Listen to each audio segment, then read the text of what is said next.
साबिक वज़ीर आज़म मियां नवाज शरीफ ने आज इंतखाबी उम्मीदवारों की फहरिस्त को तलब किया है और वो अमली तौर पर सियासत में मुतहरिक होने के लिए फ़ाल होते नजर आ रहे हैं।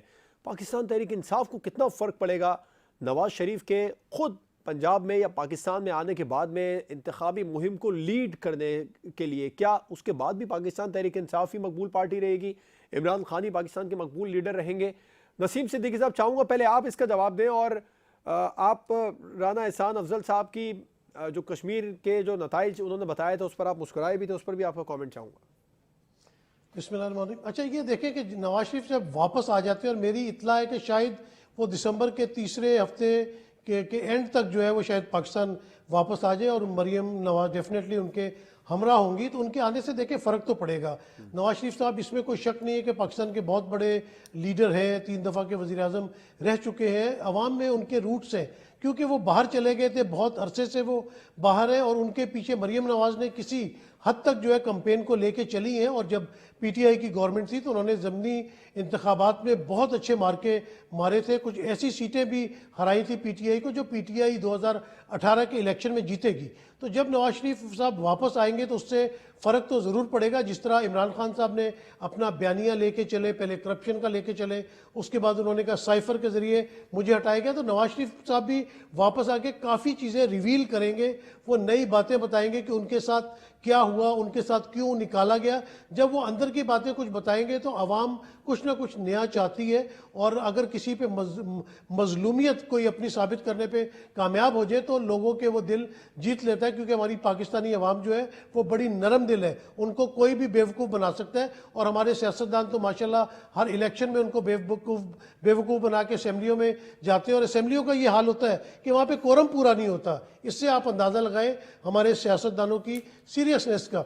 अच्छा, दूसरी बात यह कि मैं राना एहसान अफजल साहब की बात पे इसलिए मुस्कुराया था कि वो एक बच्चा था, वो क्लास में फर्स्ट आया, उसने 90% मार्क्स लिए और किसी बच्चे के 50% थे, किसी के 30, किसी के 70, तो वो सब मिल के आगे के देखो हम सब के नंबर मिला के तुमसे ज़्यादा हैं, लिहाजा तुम फर्स्ट नहीं आए हो, फर्स्ट हम सब मिल के आए हैं।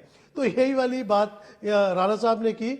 देखिए, अपनी शिकस्त को मानना चाहिए। मुस्लिम लीग नून तो बिल्कुल चौथे नंबर पे वहाँ पे आई है। पीपल्स पार्टी ने जो वहाँ पे जनरल इलेक्शन हुए थे उसमें भी अच्छी परफॉर्मेंस दी थी, काफ़ी सीटें वो ले गए थे। उसके अलावा पीटीआई को इस बात का तो कम से कम क्रेडिट देना चाहिए कि कश्मीर में 31 साल के बाद बल्दियाती इंतखाबात हुए, जो कि एक रीढ़ की हड्डी की हैसियत रखते किसी भी सियासी माशरे के अंदर। तो पहला क्रेडिट पीटीआई को ये दे दे कि उन्होंने 31 साल बाद वहाँ पे बल्दियाती इंतखाबात करवा लिए। और दूसरी बात यह है कि आप देखें कि कोई भी अपोजिशन की पार्टी वहाँ पे धांधली का शोर नहीं मचा रही, तो ये क्रेडिट भी पीटीआई की गवर्नमेंट, वज़ीर आज़म जो है अपना तनवीर इलियास साहब, उनको दे दिया जाए कि उन्होंने एक fair and free election Kashmir में करवा दिए। और बड़ी अच्छी बात है कि अगर वहाँ पे मुस्लिम लीग नून जीती है, पीपल्स पार्टी जीती है, आज़ाद जीते।